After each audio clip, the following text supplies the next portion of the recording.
So we made it. Last chapter of our book. So in this video, I'm going to read chapter 66 for you. Then I'll pause and we'll do the analysis in a second video. So chapter 66. Sometimes the most real thing I remember from that whole time isn't Jolly's smelly sink drain, or her TV with no vertical hold, or how Jeremy learned to go in the toilet.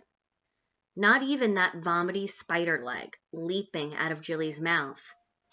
Sometimes the first scene that comes in my mind isn't even the one about sitting in the bathtub with Jilly, covering each other's faces with soap designs, or that time me and Jolly laughed so hard about the Vaseline, and Jilly crawled across the room.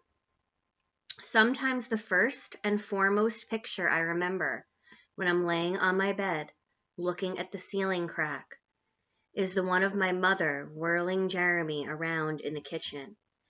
And she's telling him he's a hero and explaining he had the presence of mind, her words, how he punched the 9 like a good big boy and he helped save his sister's life. Even all these months later, when Jolly never calls me anymore. She has a babysitting pool now with a mom's up girl named Caroline, who has 2 kids also. They exchange. I see Jolly sometimes in B hallway. She's counting down the credits to get finished with school. She hasn't got too many left to go. She's doing practice interviews for jobs, and there was a picture of her and Jilly in the school paper. It said, "Student saves own child."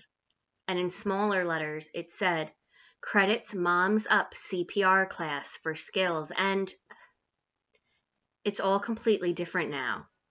I've been broken off like part of her bad past. I was the one that knew the saddest parts of Jolly, I guess.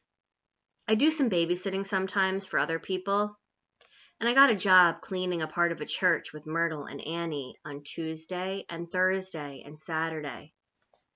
One time, Jolly in B hallway poked me very obvious, that old look of the lights going on in her eyes for a minute.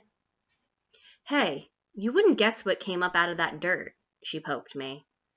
I looked at her and my heart was so stretching, like a room wanting company to come in. I got all excited with her poking me. I even forgot which dirt she meant. I even looked blank at her probably.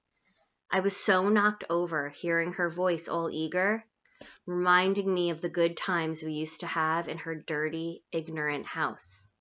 "Huh?" I said, wanting to laugh at some joke with her. Any joke would have done. "We got a little green thing, a little lemon thing coming up," she said. "Bye," she said.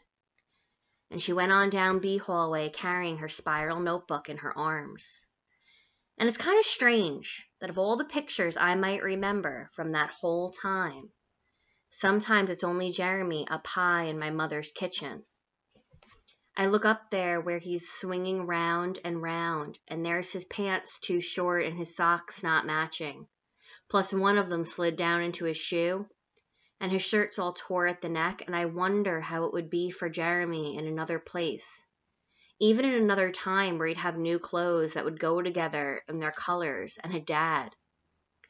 But here he is now, this Jeremy, laughing in his voice I know so close. I think he's forgot the fear and all the hardness. For a moment, here he is, a cheerful child, a boy in the air ready for his dinner. In his forgetful joy, he's laughing down at my mom, who's looking up there to him, her mouth wide open and full of praise. And that is the end of our book.